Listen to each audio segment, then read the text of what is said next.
The dress hit the floor of the hotel corridor before Lyra even had time to step back. It wasn't thrown with rage. That was the part that stayed with her longest afterward, the calm of it. Everett's mother, Constance Aldridge, 61 years old, and wearing a cream blazer that probably cost more than Lyra's first car, had simply opened the garment bag, pulled out the navy-wrapped dress Lyra had packed for the board dinner, and dropped it onto the hallway carpet like it was a used tissue. "You won't be joining us tonight," Constance said. Not a question, not even really a sentence directed at Lyra. More like an announcement made to the air. Lyra Ashford, 37 years old, stood in the doorway of Suite 1408 at the Fairmont Pacific Rim in Vancouver, and felt the particular kind of cold that has nothing to do with temperature. She had flown in from Toronto that morning. She had taken a red-eye the week before to get the documents Everett said he needed. She had rescheduled 3 client calls, cancelled a site visit, and eaten a sad airport sandwich alone at Gate C because Everett had already boarded with his family by the time she cleared security. She looked at the dress on the floor. She looked at Constance. She bent down and picked it up. "I understand," which was the most dishonest thing she had ever said in her life, and she had once told her college roommate that the bangs looked great. Everett was standing 6 feet behind his mother. He didn't move. He was holding a glass of sparkling water and looking somewhere past Lyra's left shoulder, the way people look when they've already made a decision and are just waiting for the scene to end. That was the moment. Not the signing, not the phone call she intercepted 3 weeks later, not even the morning she found the receipt, but that moment, the sparkling water, the left shoulder, the carpet. That was when Lyra Ashford understood that her marriage had been over for a long time, and only she had failed to get the memo. She had met Everett Aldridge at a city planning conference in Ottawa 8 years earlier. He was charming in the specific way that men who've never had to try very hard are charming. Easy laugh, good shoes, the kind of handshake that made older men nod approvingly. He worked in corporate development for Aldridge & Cross Holdings, his family's commercial real estate firm. She was presenting a paper on adaptive reuse of industrial heritage sites. He had attended her panel, asked a smart question, and taken her to dinner at a restaurant she'd been trying to get a reservation at for 6 months. She had thought it was fate. She now understood it was budget. They married 2 years later in a ceremony at his parents' estate outside Victoria.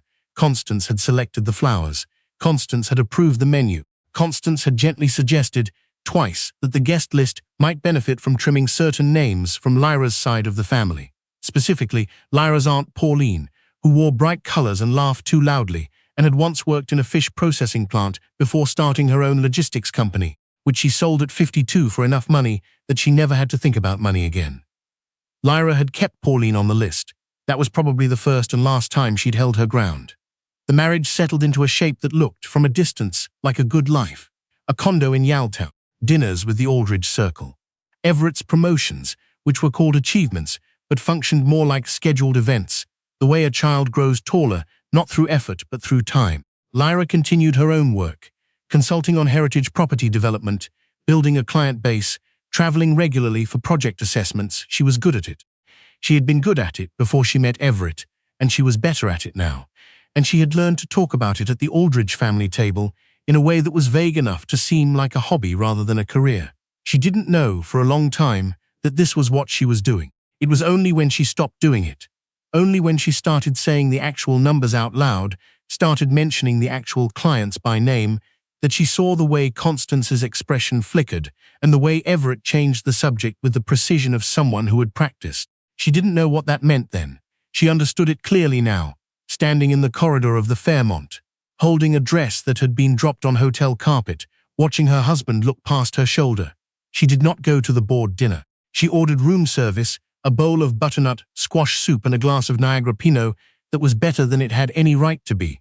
And she sat at the window and looked at the lights on the water and thought about the project she had spent the last 14 months working on. Not to distract herself. She thought about it because it was the most important thing she had done in her professional life, and nobody in that dining room below her.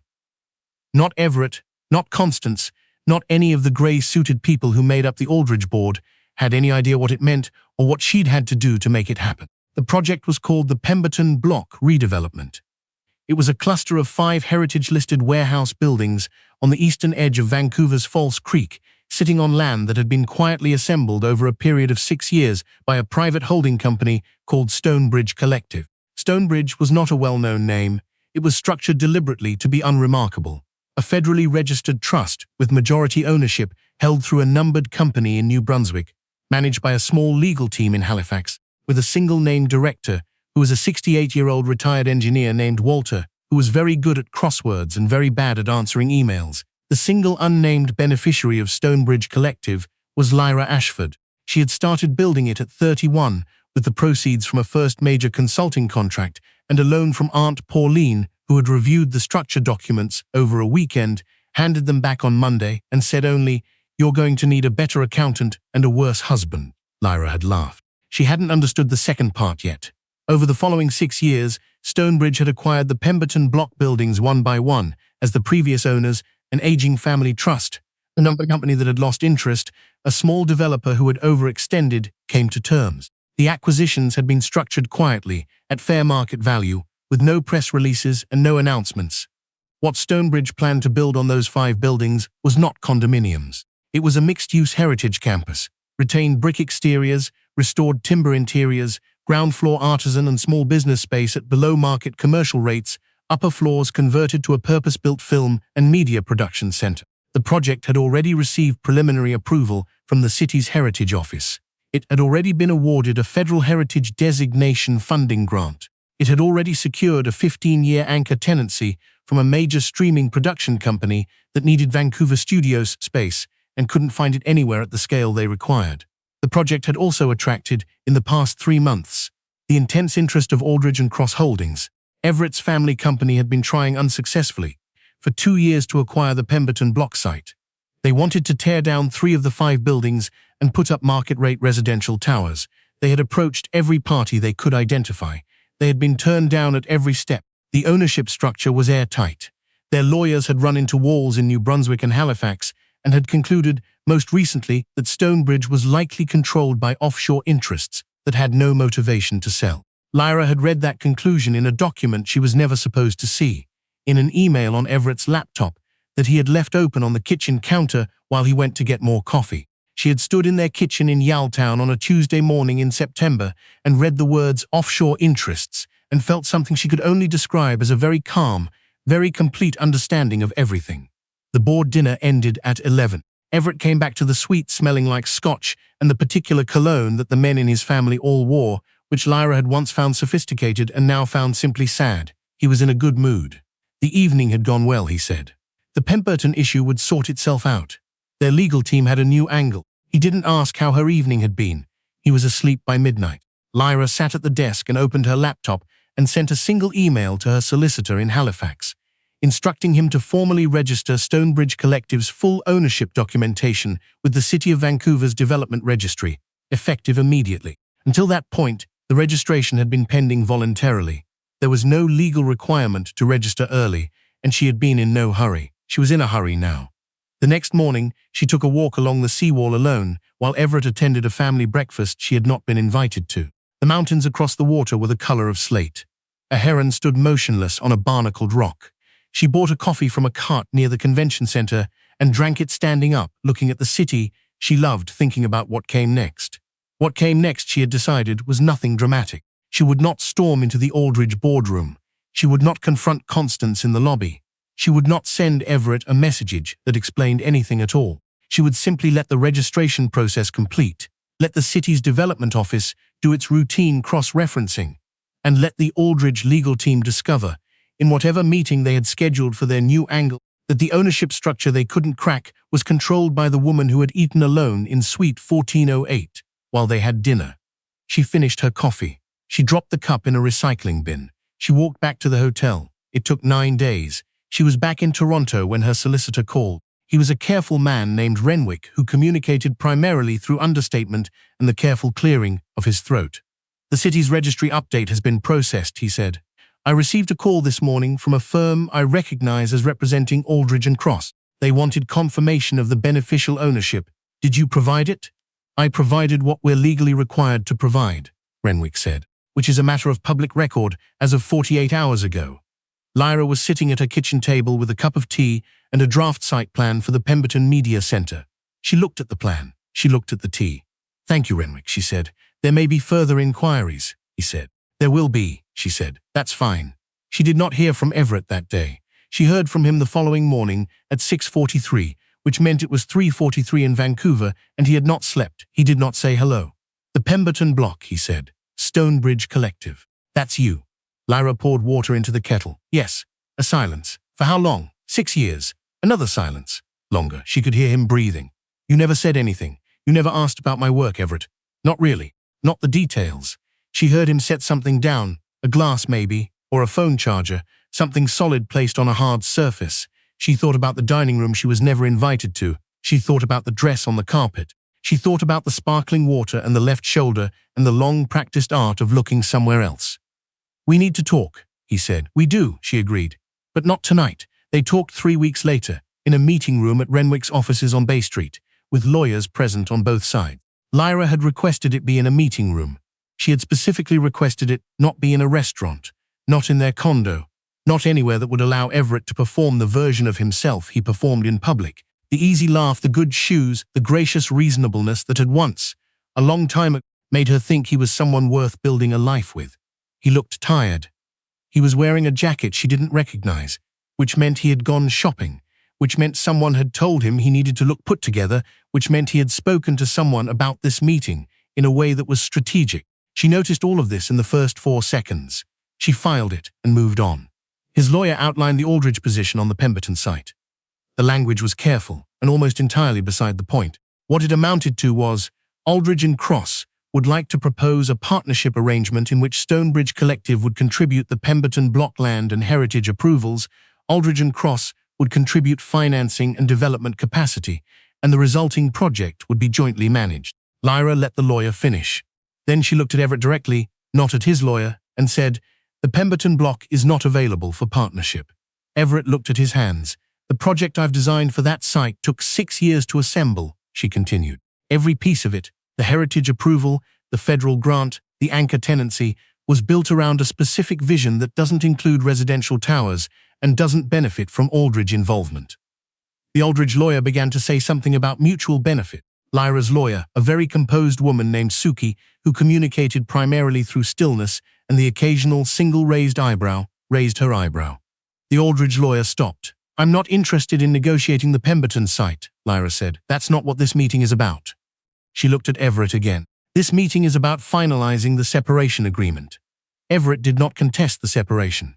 Constance, Lyra heard later through a mutual acquaintance who had not been invited to stop being a mutual acquaintance, had a great deal to say about the situation. About Lyra's secrecy, about the impropriety of a wife conducting significant business without her husband's knowledge. About the whole thing being, in some way Constance couldn't quite articulate, but felt very strongly, deeply unfair. Lyra didn't hear any of it directly. She was in Vancouver by then, at the Pemberton site, standing inside the largest of the 5 warehouse buildings with her site architect and 2 city heritage officers, looking at the original timber ceiling that they were going to restore rather than replace. The building smelled like old wood and dust, and something faintly mineral that she couldn't identify, but had loved from the first time she walked through. The ceiling joists were Douglas fir. The south wall had an original loading door, 12 feet wide, that they were planning to convert to an operable glass panel. When it was open in the summer, the building would look out onto a new public laneway lined with cherry trees. Her architect, a deliberate man named Osi, who had worked with her on 2 previous projects, looked up at the ceiling and said, "It's going to be something." "It already is," Lyra said. The separation agreement was signed in November, on a grey Toronto morning when the first real cold had come in off the lake and the city smelled like wet leaves and exhaust. Lyra signed in Suki's boardroom with coffee she didn't drink and a view of the financial district she didn't look at. She signed where indicated. She initialed 3 pages. She handed the pen back to Suki's assistant. It took 11 minutes. She had been married for 5 years and together for 8, and the legal dissolution of it took 11 minutes, and the coffee was from a machine and tasted like it. She went home afterward. She changed into jeans and a sweater that had a small hole near the left cuff that she kept meaning to fix and kept not fixing. She called Aunt Pauline, who picked up on the second ring, as she always did, and said, "Well, how do you feel?" Lyra sat on the floor of her living room with her back against the couch because that was where she had ended up, and she didn't see a reason to move. "Quiet," she said. "I feel very quiet." Pauline was quiet too for a moment. "That's not the worst thing," she said. "No," Lyra agreed. "It's not." Outside, the wind was picking up, and the first grey light of a November afternoon was doing its best. She could hear the building settling around her, the particular low sounds of a structure holding itself together against the cold. The Pemberton Block Media Center broke ground the following March. The ceremony was small by the standards of these things. No dignitaries, no ribbon cutting, no catered reception in a tent. Lyra had specifically not wanted any of that. There was a site blessing done by a Musqueam elder whose family had connection to the land, and a short statement from the City Heritage Office, and then the excavation crew started, and the noise of it was enormous and good. Lyra stood back from the fence line with Osi and watched. A journalist from a Vancouver architecture magazine had asked her the week before what the project meant to her personally. She had thought about how to answer that for a long time. What she had finally said was this: that the best buildings are the ones that were nearly lost, that something in the act of preserving a structure, keeping its bones, its materials, its original purpose visible, even while you changed everything around it, was an act of respect for the work of people who came before, that you didn't have to erase the past to build something worth having. The journalist had nodded and written something down. She hadn't asked about the marriage. Nobody did really in professional contexts. They knew she had separated from Everett Aldridge, some of them, but the Aldridge name carried far less weight in the rooms Lyra moved through than it did in the rooms she had left behind. And the further she moved from those rooms, the more irrelevant the name became. At the site, the morning of the groundbreaking, a woman from the Anchor Tenancy Company shook Lyra's hand and said they were very glad to have found her. Lyra looked at the warehouse walls, which had stood for 91 years and were going to stand for another 100. "I'm glad to have found this," she said. She heard, through Renwick, that Aldridge and Cross had failed to acquire an alternative site for their residential tower project. The market had shifted. The financing had become complicated. The board had restructured the proposal twice, and both times the numbers hadn't worked. Renwick conveyed this information in his particular style, 3 sentences, declarative, no editorializing, and then moved on to the next agenda item. Lyra didn't say anything about it. There wasn't anything to say. She had not wanted them to fail, specifically. She had not spent months hoping for it or engineering it. What she had wanted was the Pemberton block, and she had it. What she had wanted was out of a marriage that had required her to make herself smaller than she was, and she was out. What she had wanted, underneath all of it, was to build something that would still be standing when neither she nor anyone who had tried to diminish her was around to see it. The rest, Constance's opinions, Everett's silence, the whole elaborate performance of the Aldridge family deciding who counted and who didn't, the rest had sorted itself without her help, the way things do when you stop holding them up. In the spring, on a morning when the cherry trees in the new laneway were just beginning to come in, Lyra walked through the Pemberton block on her own before the crew arrived. The restoration was more than halfway complete. The timber ceiling glowed. The south wall's loading door was installed, but not yet operational. They would test it the following week. She stood in the center of the largest room on the ground floor, the one that would become the main production studio. And she looked up at the ceiling, and she looked at the walls, and she stood there for a while in the quiet. The building held its own sounds. Old wood, old brick, the particular resonance of a structure that has survived long enough to know what it is. She had not set out to prove anything.